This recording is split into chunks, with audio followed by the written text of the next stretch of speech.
There you go. All right, the people can hear you. All right, yeah, because well, listen, I don't know if we were going to have to choke out one of your technicians or your operating equipment operator or what. Because let's go for the juggler, Coach. Give me something hard that the people want to hear, man. What's going on, man? Man, the people. No softballs, man. Pause. Man, look, the people. Some of the people say you full of shit. They say you capping. There is no $100 million. Hold on, I'm gonna let everybody know you on the phone. There is no, I got your name on the screen. There is no $100 million. You just bluffing. You's a jive turkey. You's a ham bone. You's a liar. Are they saying all of that there? They making videos about you on YouTube, all that there. What you say about what this $100 million deal? I saw something. I ain't gonna tell you what I saw, but I saw something. I know them from what I saw. I know the money real. So what say you about that, man? Because when the news gonna come out, or you just pump faking? What's up? Hey, listen, hold on one second, so I can give them the news that they can use, so they're not confused. All right. Now, not only are we in a great opportunity where we never did no begging. You know what I mean? That was what they always told us was to show our worth. Go get the money, man. Go get the money, right? When you talk about people that want to put on the biggest and the best fights, we want to be involved with them. And we have an opportunity. Of course, I'm not at liberty to do no announcement other than the ones that they've been hearing, the rumors that they've been hearing. But, you bet against us, that's not a good bet. Okay. So, we got some big fights. I'm hearing about Shakur. I heard what Tim Bradley said. I want to address that because Tim Bradley shot a video and he said that the money is real. He said that I'm going to tell y'all, a lot of y'all gonna be mad, but the money is real. I have no reason to believe that Bill Haney would just, make something up like that. He said that when Bill go to talking, he got something. And you don't talk unless you got something. So what does Tim Bradley know that don't nobody else know? Because Tim said it with his chest. Well, he's been in the sport no different than a lot of the naysayers have been content creators who have said that, ran different narratives. But I think not only Tim, but also one of the content creators that has sworn to be non-biased has said that they can't stop talking about Devin and him fighting, the ring, whatever, so inside and outside the ring, they constantly talk about him. It proves that a lot of hard work, people are interested in it. You know what I mean? I'm thankful, alhamdulillah that, we're put in this position. But, you don't have to, when it's some money, when it's enough for everybody. And we're never going to do nothing that, we know that we're in a great situation, but we also know we're in a great situation to make the best fights happen that the people want to see. And, in or around his division, those are some hot fights to make. So what you got to say about the naysayers who say, but look, Devin Haney is a born fighter. When he fights, he put people to sleep. There's no businessman on the planet Earth that's willing to pay him big money, a 9-figure contract or a big 8-figure contracts to fight. That is all. What say you about that?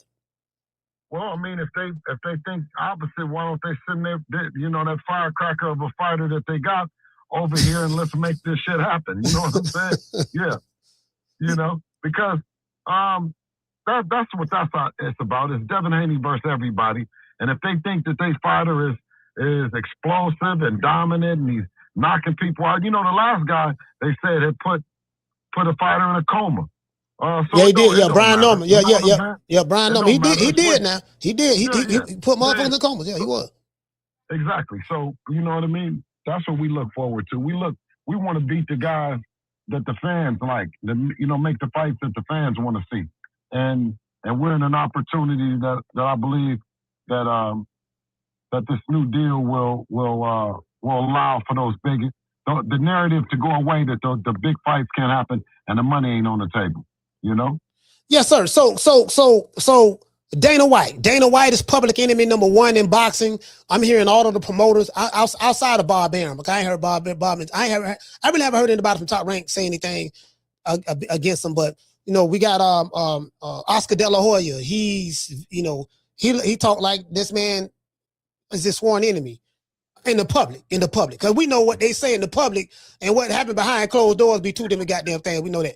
But I'm hearing Frank Warren. I'm hearing all these other guys. What's the main man name? Eddie Hearn, and all that stuff there. You know, what's your opinion of Dana White in Zuffa Boxing? What's your opinion of that? Well, I think that, you know, when you talk about Devin Haney, you talk about in 2026 in real time, he represents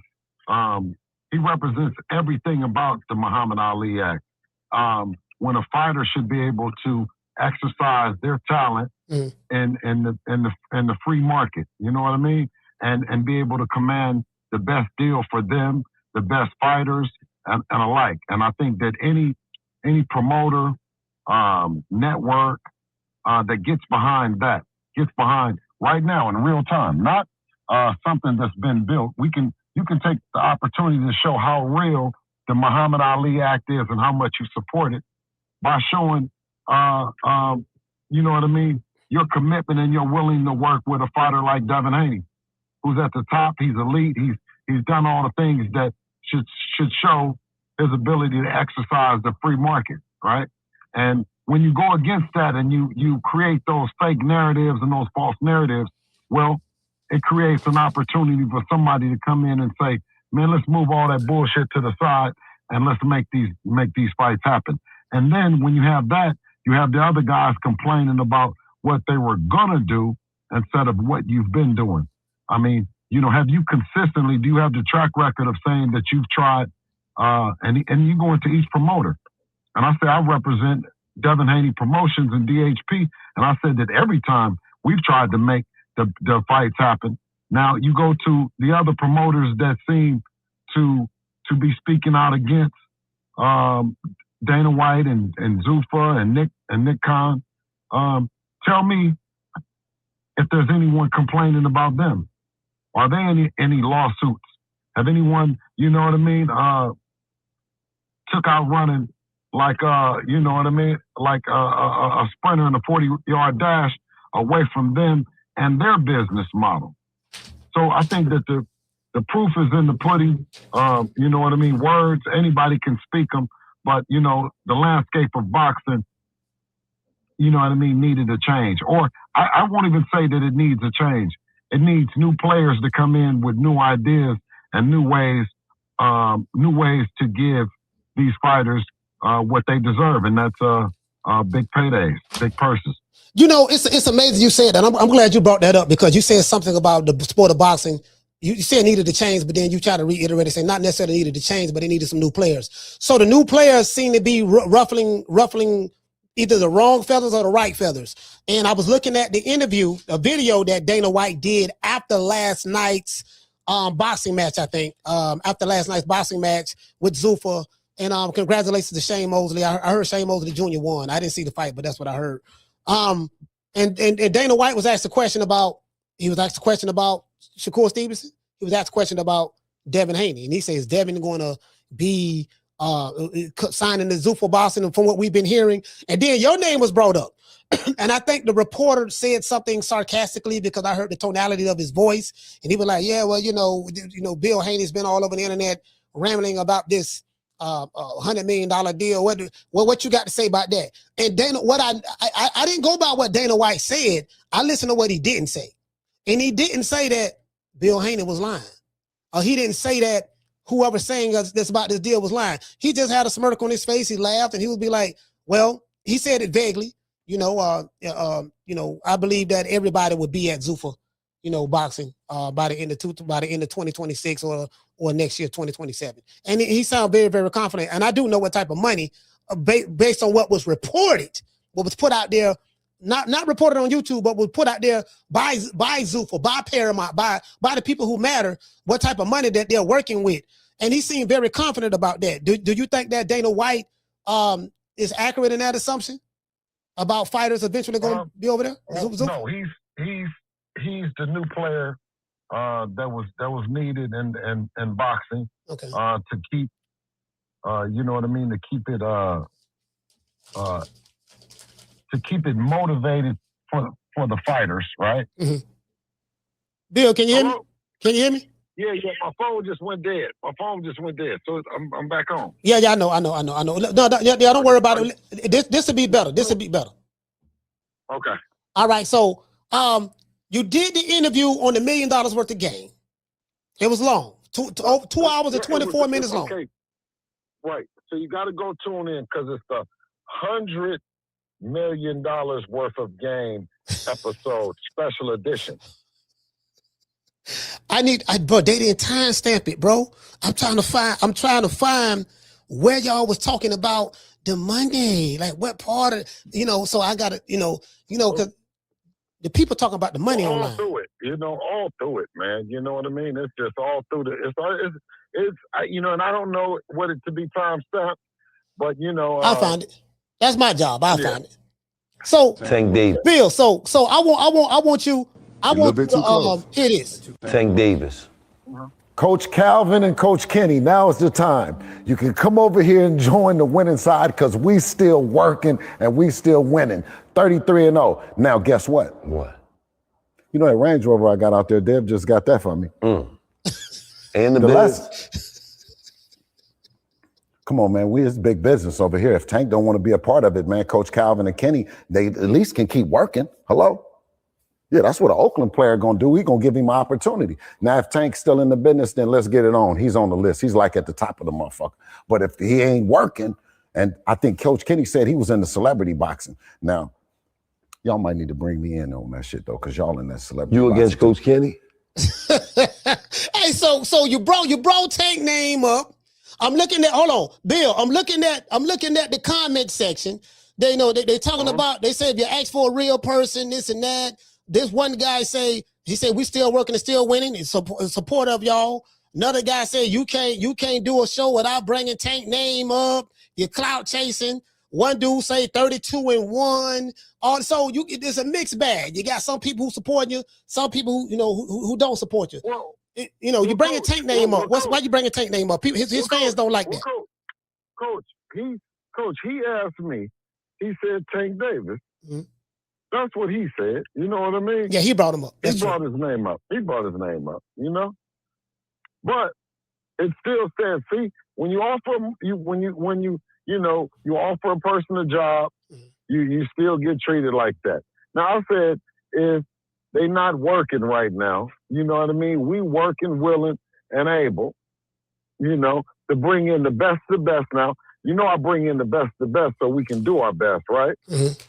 I do that, Yeah, I know that. So why wouldn't, if they resulted to whereas that they went to celebrity boxing only, you know what I mean? Women's celebrity boxing, and particularly shout out to the queen who did her very best in the auditorium that they were at, that a real qualified team wouldn't extend theirs. Now, I'll tell you one thing is, if as many times as I've been offered to work, Devin has always appreciated it. And I think always in the long run, I've gotten a pay increase, a raise. No different than Coach Calvin, when he got that Benz after I did. So hopefully he'll get a Range Rover now, I mean, we got one on the West Coast and one on the East Coast. It's only right, Coach, right? So are you, it look like you riding in the Range Rover right now, right? Yeah. Yeah, it looked like it. I thought I saw that. Okay, so Dale bought you a Range. Well, that's for the East Coast. That's for that's the East Coast. And then I got my wagon, for the West Coast. So, hey, so it sounds like you bragging. You trying to sound calm, and it's like you stunting right now. The people who don't like you, it's going to make them not like you more. So you probably want to pipe down from that. You didn't have to bring up the Range Rover and all that there. That wasn't necessary. Or the G-Wagon. Well, I'm just saying, I'm just speaking facts, man. What we've earned along the way based on doing a good job and being of great service. I don't take away what Coach Kenny and what Calvin do. I always speak favoring about. I say that they're just as deserving, and if they don't have it, then they're deserving of an opportunity to get it. That's all. Would you be willing to create that opportunity for Coach Calvin and Coach Kenny? Oh yeah, I would definitely be willing to talk about it. What is it about you that, irregardless of what the negative things that the bots may say, or the people who control the bots, or just maybe the few YouTube channels or the few people who don't like you at all, what is it about the criticism and stuff that you hear? I never see you get upset. I never see you get ruffled. It's kind of like, you don't take it personal. It's always all business with you. Where did you get that resolve from? It's alhamdulillah, you know what I mean? It's what a great position that we're in, you know what I mean? And it's always a lesson in everything, a lesson and a blessing. You know what I mean? I don't believe in it looked at it in any other way. Keyshawn Davis was mentioned. Gilly brought up Tank. And people say you can't do a show without bringing up Tank name, but you didn't bring him up. You right. You correct him on that. You right about that. Gilly brought him up. Keyshawn, the bad businessman Davis. Why'd you call him that? Doing bad business. Well, I mean, I'm saying is we saw the legendary time he walks up and he talks to me and he does all the things and he sends me DMs and he goes on. I don't know if he goes on promo runs or whatever he does. I don't know what he be doing. But anytime there's time to do business and negotiate and talk about the fight, he goes the other direction. So, I'm not going to take him off the list now. You know what I mean? The list is the list. You know what I mean? You got to lose your way off of there, or you have to just completely have us lose all faith in you. So I won't lose faith in what the people want to see in the fight. I'll just lose faith in the approach that we have to do it and say now we're going to be forced to deal with Jay specifically on that one. So the reason why I say that is because I remember I said, listen, if Keyshawn Davis really want to fight with Devin Haney, he need to just play into the whole thing, the Debo thing, let you be Craig and all that stuff there. Bro, I promise you, I said this shit on this podcast. Next thing I know, like a week or so later, he got a video of him in South Central, driving up to the same house where the movie with Friday was shot at, the same neighborhood and stuff like that, and got out, he looking for Debo and all that stuff there. So I had got excited. I'm not gonna lie, I got the Holy Ghost, because I was like, okay, he doing the shit I said that he should do to get the fight. And then I'm finding out that he's fighting Albright again, which Albright is a good fighter. He's a good fighter. Some would say that they thought he won that fight the first time in Texas. But I'm saying is, if you've never had a big fight, how do you lose patience, you lose resolve, you lose all the things to do it, always way before us.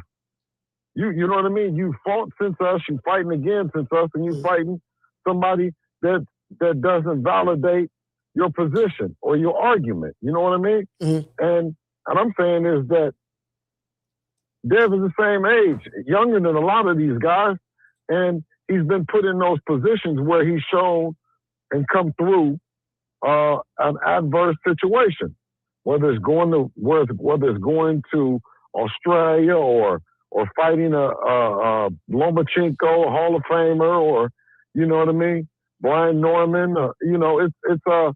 It's times where you look at it and you say, oh man, Devin better be careful. Devin better be careful. When are these guys ever going to be put in a position that they got to be careful, man? You know what? I'm just saying, enough's enough, man. No, really, I'm just saying, enough's enough with all. We were the guys that were calling for fights with Robert Eastern and Broner. You know what I'm saying? We was at the 35 when Mikey Garcia, Lomachenko, and those guys was at 35. You know what I'm saying?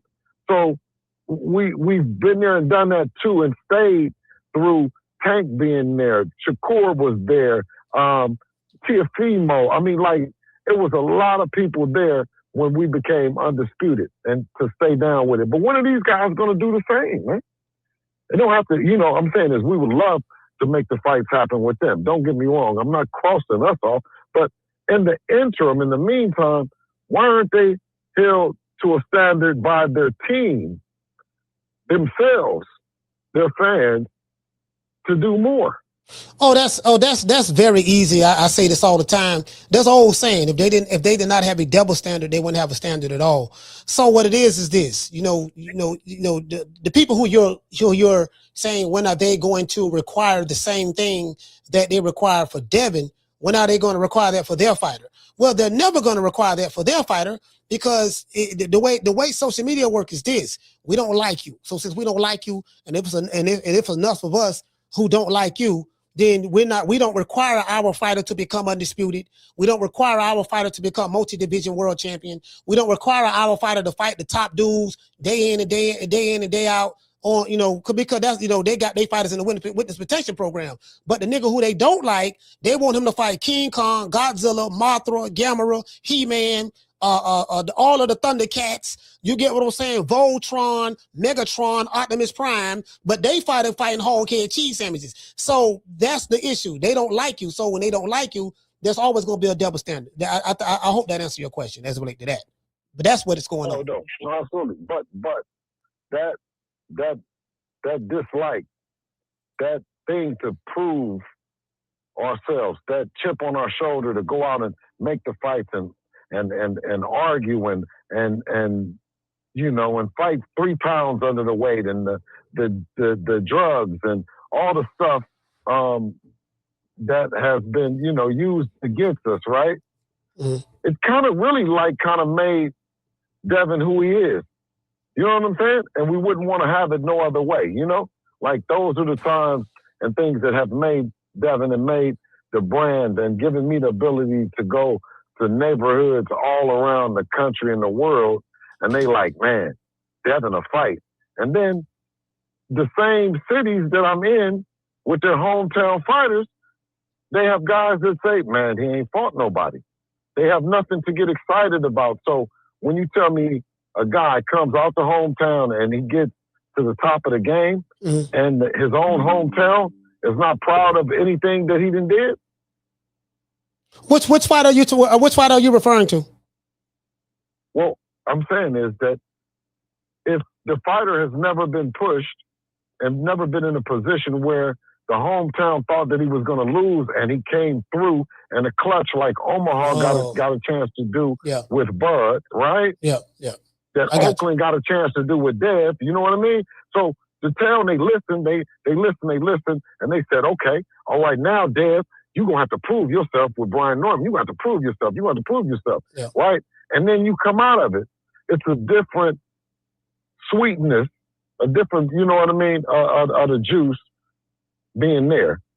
You know what I mean? Having a guy like Brian Norman Sr. breathing down your neck. You know what I mean? Going out you know what I'm saying? Listen. Brian Norman Sr., listen, I look at that like this here. The Haneys and the Normans are 1-1. Yeah. I'm going to tell you why. Because Brian Norman Sr. said he'd knock you out on social media. I beat you on social media, and my son ain't going to beat you in the fight. Now, I ain't going to lie. I thought, listen, I was worried. I thought Brian Norman, I saw what he did to the last boy. He put him in a coma. I did not like Devin Haney's performance against the Ramirez fight, and Dale proved me wrong. He came out there. I said if this fight go 12 rounds, Devin Haney gonna win. I'll give him. I'll concede to his social media victory. And I don't want a rematch. Listen, he's the best to ever do it. You know what I mean? Because he still didn't lose. You know what I mean? He done got fired and some more shit, and he still didn't lose. I don't know what it's going to take for him to lose. But I'm going to tell you one thing. I don't want to be a part of it. It's too vicious and gory, and for the kind of loss that he needs to take. To understand that it's a loss, because shit, it was a great, like I said, to me, it was a great promotion. It was a great opportunity. Yeah. It was a great opportunity. And a adversary like Norman, who's right, and that's refreshing, right? Yeah. To have that kind of competitiveness when you have other fighters pledging allegiance to fighters in their same weight division. You see what I mean? Oh, so to have something like that. Yeah. So to have something like that that's legitimately like just bad blood, you know, I hated to see him get fired. You know what I mean? Because I was thinking that it was going to be, you know what I mean, that they were going to be doing just what he's saying right now, wanting to fight us until them guys retire. You know what I mean? And I wouldn't expect anything else, you know? You know, it's funny because you said the transition a little bit. You said that other fighters are pledging allegiance to with other fighters in their division, and that shit's crazy as hell. Because one thing I will say about the Normans, and we're going to pass them, but I want to just touch on this a little bit. You know, Brian Norman Jr., a great young man. I love it. I love that brother. You know, a great young man, very nice. You know, very articulate, speak very well. But he doesn't pledge allegiance to other fighters. He don't say, well, this fighter in my weight division, I'm not gonna fight him because he's my brother. He don't say that's my brother. He don't sit back and say, you know, it's like, you know, it's too much friendship and brotherhood and love and all that's fine and dandy. The brothers can fight each other. And what you're saying is, you know, Devin Haney is not that type of fighter. Of course, Brian Norman is not that type of fighter. You know, we can be friends, but when it's time to do business and fight, you about that action. Is that what you're saying? And I think that, you know, our Devin's resume and our history has proven that. Adrian Broner, would you be willing to fight Adrian Broner? Not you, Bill, but I'm talking about Devin. Give him an opportunity. You know, he looked like he fell on his nuts, and then he had to come to Temple. I gotta say this, Bill. He had to come to Temple, get with the jitterbug, Dean the Great, and it seemed like he's trying to get back on the, you know, just he gets some kind of notoriety in another lane. Will Devin be willing to give him an opportunity to, you know, to get some money in his pocket? Who can't love AB and everything about him and the story and all the other stuff? And, you know, he just really has this comeback kid kind of story that we all want to see. And it would take all of me to help him, right? Almost help him be able to be a competitive threat to us. I would have to see him without taking advantage of him. You know what I mean? I would have to see some kind of change because just looking at him right now and in the space that he's in, I love it. I love it because it's a casual space and it's not life threatening. When he makes that transition and he wants to get back in the ring, you know what I mean? I would just, I'm not even looking at it like that. I wish AB well, and I want my brother to just stay happy and you know what I mean, find some kind of success in what he's doing right now. I understand that. Shakur Stevenson. We're hearing rumors. Shakur could be going to Zuffa Boxing. Devin Haney could be going to Zuffa Boxing. Do we, you know, did the $100 million deal? Do we see a Devin Haney or Shakur Stevenson or Tank Davis? I don't know about Tank, but Keyshawn Davis and Shakur Stevenson. Is that a possibility for those guys to be fighting each other sometime this year or the top of next year? What say you about that? You know what I mean? It's Devin Haney versus everybody. We don't care. At 147 pounds, you know, the time is now. It's the Devin Haney era, and you know what I mean. Anybody can get it. We're not picking. We're just ready to get back in there. I'm looking at the snippet of the interview when he was talking about boots with $1 Million Worth of Game podcast, and you was explaining something, and Gilly got very, very emotional. He went to yelling and talking about boots, this and that, and yada yada yada. Y'all were talking about resumes, but you was actually breaking down stylistically. And what you said in the beginning of this interview, you were saying that, hey, you know, when, you know, y'all want us to be in these dangerous situations or fights to where people think you actually going to lose, like people thought you was going to lose the Brian Norman fight, me included. I did think that, I'm not going to lie. And but Dev came through, and not only did he not lose, he dropped him. You know what I mean? And it looked like he almost stopped him. So I get what you're saying on that. And you was explaining did Gilly, from a stylistic standpoint, matter of fact, I'll let you say it. I don't want to put words in your mouth. What were you trying to explain to Gilly as it relates to Boots? Because Gilly took it as though, you know, I mean, I think that Boots, stylistically, he needs a fighter, or he prefers a fighter to be right there in front of him. Mm-hmm. I think that the times that he's had any kind of uncomfortability has happened when it's been a boxer. And the boxers that do make him show any kind of uncomfortability mm-hmm. pale in comparison to a boxer like Devin, Shakur, and boxers that technical fighters that the gentleman from Philly says that he likes and respects. That's just him. He doesn't like or believe that a fighter should have to go through a bunch of punishment to handle the business on that given night. And that's Philly. You know what I'm saying? It's a boxing capital. It's a boxing hub, a fight hub. You know what I mean? I mean, it was. You're looking at Philly from a historical standpoint. It ain't no boxing capital no more. Them days over with. No. On the contrary, when you talk about, and I felt like I was back 10, 15 years ago in certain cities when the entire block is engaged in boxing. They're engaged in there, and you hear references like, you say he ain't no good, like he up at Joe Frazier gym or something like that. You know, like they weren't nothing about that group over there was casual. Mm-hmm. You know what I mean? They were passionate in their belief, and you know what I mean? Like, and Gilly, you know, he's passionate. He's Phillied out. He's Philly to the 10th power. So he has passion mixed in there with that. And to have one of his homeboys, you know what I mean, to choose that they prefer technical fighters, I just was trying to get that point across. Yeah, I understand what you're saying, because we're talking about the standing owners and you actually breaking down the styles. And actually, to be honest with you, you were right. You were actually right from a stylistic standpoint. But Gilly was so emotional because it's his Philadelphia fighter, and I get that. That's Philly and this and that. He don't know what the fuck he's looking at, to be honest with you. But I get what you're saying.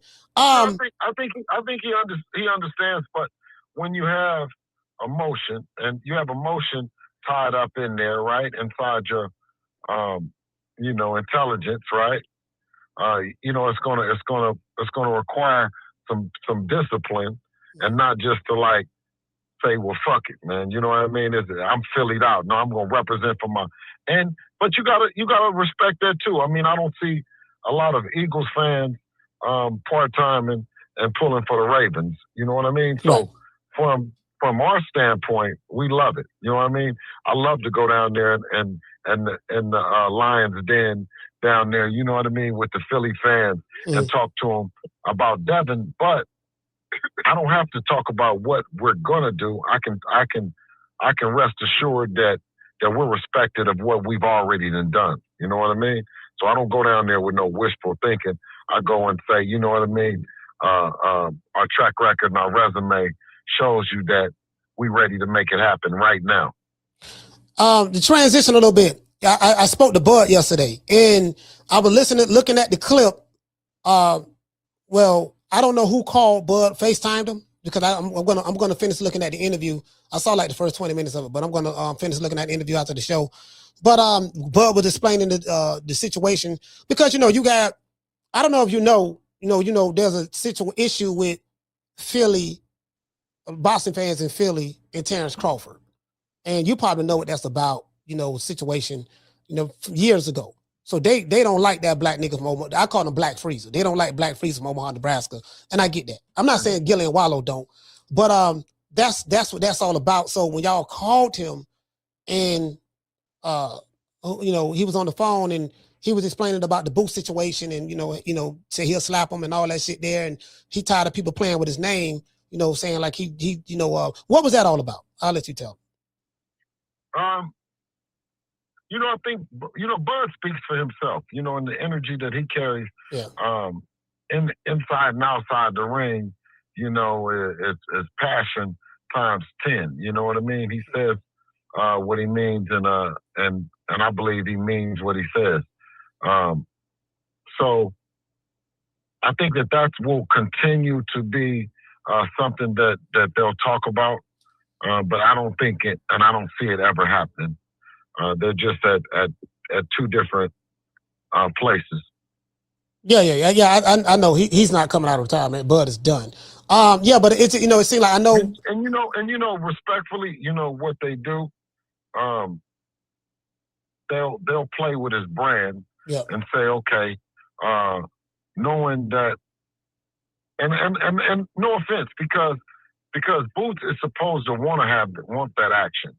He's supposed to want to do it, right? And the fans are supposed to want to see it. But what I said to him, I was like, okay, well, shit, he was just sparring with Canelo, right? Yeah. And he was getting booed. And I said, why don't we just go for Canelo? If Bud gonna stay retired, then why aren't the fans asking for Boots to fight Canelo? Well, you know, Canelo is his friend and all that stuff there, and I know he was helping Canelo. He was preparing Canelo to beat Bud. He said, I'm gonna work with you to help beat Bud. Yeah, and that shit backfired. Yeah, but these are opportunities. What I'm saying is that the fighters that be wanting to, no different than Benavidez. I believe in Benavidez, and I believe in his dad. I'm saying is y'all go get Usyk. You know what I'm saying? Go up there and get Usyk. Well, they know what Bivol, you know what Bivol and all that, right? Go get Usyk. He at the tail end. Y'all still active. Yeah, of course Usyk is dangerous. Of course, all the shit. But do you know how big Benavidez would really be big? El Monstro? The monster would be big. You know? And why not? Why I mean, I'm gonna tell you. Listen, the Benavidez. If you because Devin is not getting fucking Canelo ready for no fucking Boots. I mean, no Canelo ready for no Crawford. You know what I mean? Yeah. It's not the same, and that's why I'm saying is Devin's feet to go up for Boots will continue to prove how great he is when he does it. Right? Mm-hmm. What Boots, the feat that Boots will go do to prove his greatness is still yet to be determined. I mean, it's yet to be talked about. And Boots is great. His dad is great. You know what I'm saying? Like, and their training and their build up and where they are, I believe in them. You know what I'm saying? Mm-hmm. Devin Haney. I just don't listen. But what I don't believe. I don't believe he's beat anyone to stop me from looking at him and saying that this could be a good future fight. What about what he just fought Lima Bean not too long ago? What about Lima Bean? You don't think Lima Bean is a good look? Yeah, no, I haven't seen an opponent. I haven't seen an opponent that we wouldn't beat. I don't know if y'all could have beat Lima Bean, the Boots last opponent. What about Karen? Karen Who is Chugga. Lima Bean? Who is Lima Bean? The last dude that Boots fought, the one he paid 2 Philly cheesesteaks. His name is Lima. I called him Lima Bean. It's Lima. Lima. Oh, Lima. Okay, Lima Bean. What else? Yeah, that dude. No, bro. That's levels to it, and that's not. Okay. The same level. All right. Okay. What about Stanley Onis now? He fought Stanley Onis. I mean, I wasn't impressed with Stanley Onis myself, but he fought Stanley Onis. They said he was supposed to be. Well, ain't nobody said nothing, to be honest with you, but he fought Stanley Onis. No, Stanley Onis is a tailor-made fight for him. Yeah, he flat-footed, come forward, no defense. Yeah. So he's small. He's a lot smaller than Boots. But I mean, yeah, that is true. Yeah, that's pretty much it. No, but I'm just saying this. You know what I mean? Stylistic. For him to be trying to, for him to be trying to bully on Boots, you're not gonna bully on him, and you're smaller than him too. That doesn't make sense. So how would Devin Haney beat him? Because Boots is looked upon as your good brother. We can't do that. We can't do nothing but boxing, man. You know what I'm saying? That's the only thing that we could do is boxing. You know what I'm saying? Yeah. There's no other way that you can say it. And And I'm saying is Devin is one of the best boxers in the world. You know what I'm saying? So we look at it just like that. Is that of course we haven't seen anything like Boots in the ring, and Boots ain't seen nothing like us. So I remember when we talk about a fight like that, we talk about, you know, a lot of money, a lot of shit that can happen. You know what I mean? Shake up the world type shit. Turkey Alalshkh. What's your opinions of him? I mean, shit. He tried to make the fight happen at 147 pounds. So we know what Turkey is about. Turkey is also has sent. I think he sent a message. What I've gotten that he wants Bud and Crawford to fight again. You mean Canelo? All the fight. Yeah, I mean, excuse me. Yeah, Bud and Canelo. Yeah. So you know, for all intent purposes, he's definitely a manager's kind of fighter. You know what I mean? Because it's all about the fighters getting paid, and not a promoter kind of fighter where it's about positioning other promoters. What would be the purpose of that, though? I don't understand. Why does he want Canelo and Bud to fight again when Bud was 3 years older than Canelo, coming off of shoulder surgery? He was a welterweight, moved up. For black fighters, it has always been like that. You know what I'm saying? Yeah. And that's where we shine. Where we shine at. You know what I'm saying? Yeah. Not to say that Latino fighters they do it too, but I'm saying is traditionally, right? Historically, these are the things that we got to do, and when we do it, we shine. You know what I'm saying? Yeah. Now, I think Canelo, if he had beat Bud, he was expected to beat Bud. I don't know if he could tour around the world the way that Bud is, and having a great time, and you know what I mean. It just, you know, Bud is on a real championship parade. You know what I mean? A real career defining parade by beating Canelo and beating the way that he did, and after being down so much and no one ever thinking he's going to have a breakout fight, a career defining fight outside of Spence. Earl Spence, and to have that opportunity to shine, and then now he's on tour with it. Now, to buy that and to stop that and to rain on that and to bring that to a screeching halt, will Bud take a chance? Is it a fluke?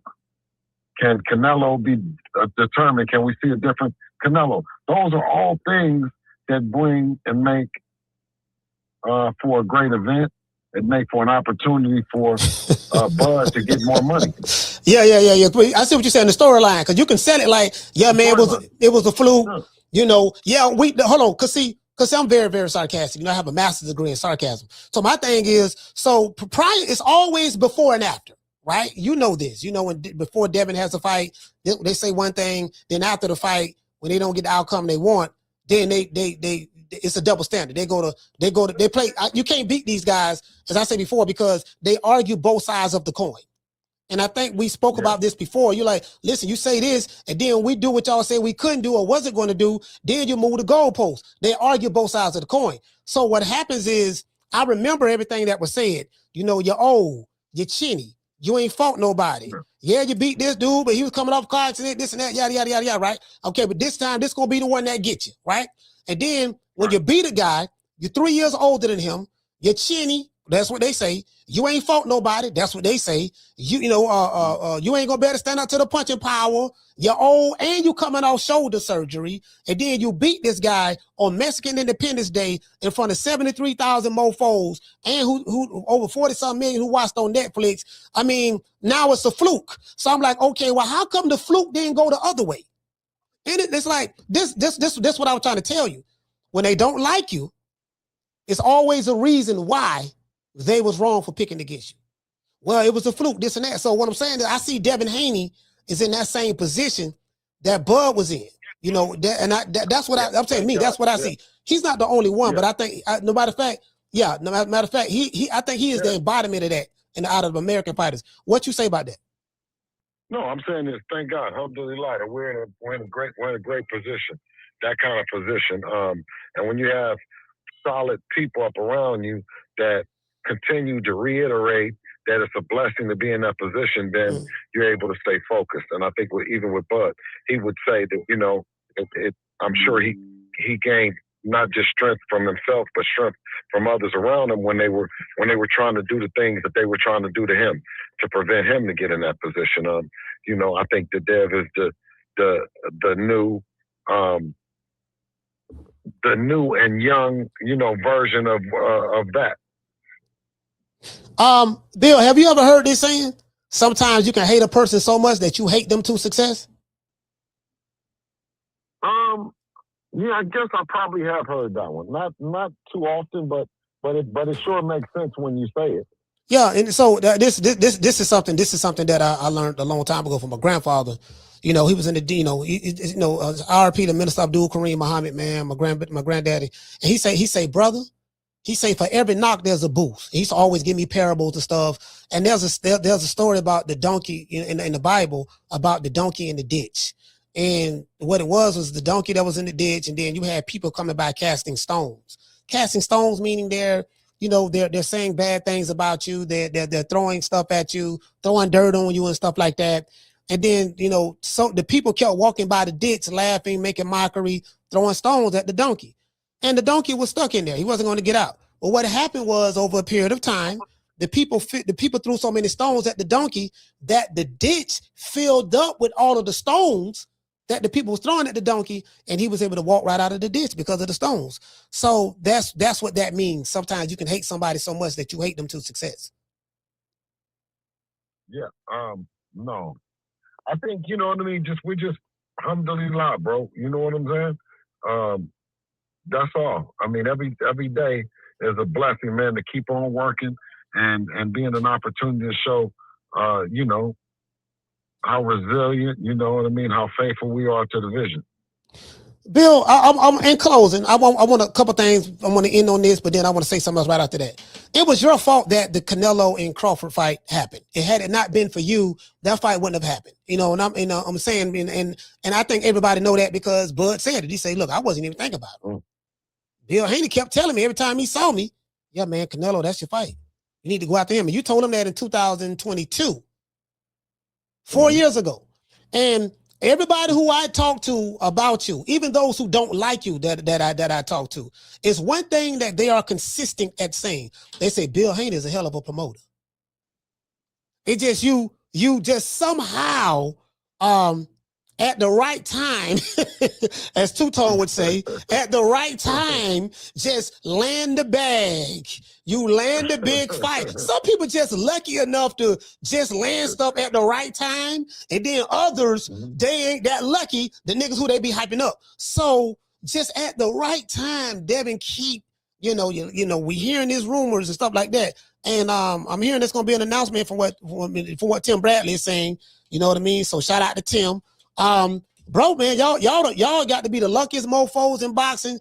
I don't know what to say, bro. Y'all lucky in the mud, bro. No, it's blessed, and when you encounter things like that, they're unexplainable. Nowhere, in my education in boxing or anything allowed me to be able to navigate these waters without the blessings of God.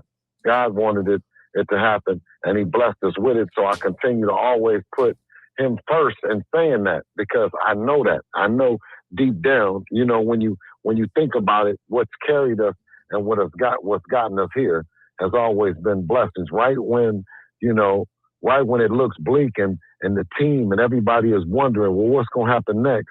I always lean into the faith and say, you know what I mean? We're in the right place right now. And sure enough, Coach, you get that call. Bill, in closing, I want to end on this. This here says, say the names. Who is it that you want to? I'm going to say the names, and you tell me what you think about these fighters. Keyshawn Davis, as it relate to Bill, as it relate to fighting Devin Haney, Debo Dale, put some respect on his name. Keyshawn Davis. Is he a threat or no threat to Devin? I hope he's impressive in his next fight. I hope he does well. Tank Davis. I hope he gets back in the ring and gets back to being the Tank that we know and love. Shakur Stevenson. I hope he can put on 3 more pounds of muscle. Ryan Garcia. Man, oh,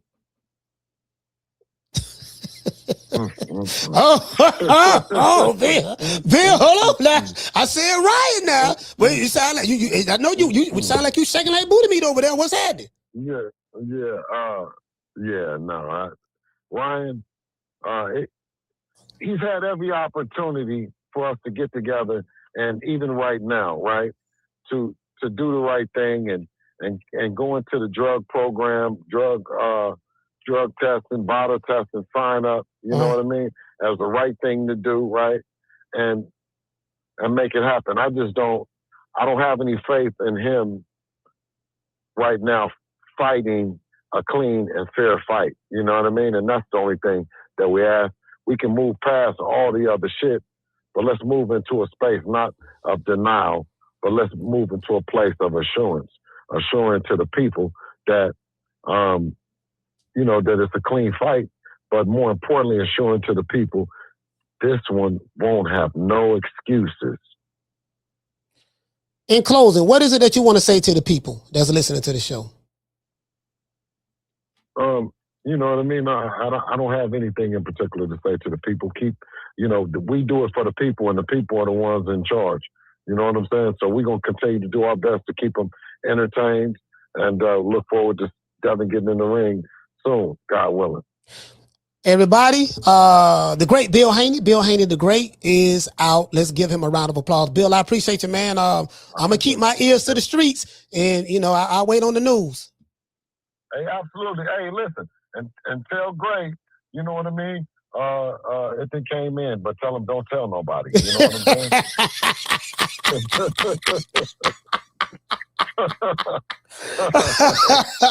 All right. Peace, Bill. Man, I'm out of here, bro. Let's go.